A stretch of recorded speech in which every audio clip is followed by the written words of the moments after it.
এখন মোবাইলের পর্দায় যা ছবি দেখছেন, এর নাম হলো শিল্পা সর্দার।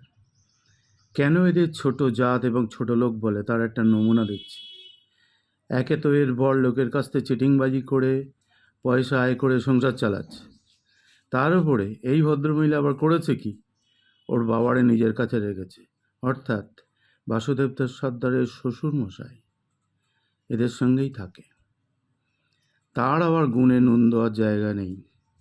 সে কি করছে, বাসুদেব সর্দার যে দোকানটা করেছিল সম্পূর্ণ লোকের টাকায় পরের কাছ থেকে ধার করে, ও সেই দোকানে বসে সারাদিন বেচাকেনা করে আর সন্ধেবেলা করে 500-600 টাকা নিয়ে লটারির টিকিট কাটে। ও রাতারাতি কোটিপতি হবে, এটাই ওর লক্ষ্য। কত বড় নেমোখারাম জাত, তাই একবার চিন্তা করুন। ভাবা যায় এগুলো? কোথায় লোকের টাকাটা শোধ করতে গেলে নিজেদের একটু ত্যাগ স্বীকার করতে হবে, তা না করে ও তার থেকে টাকা ঝাড়ছে।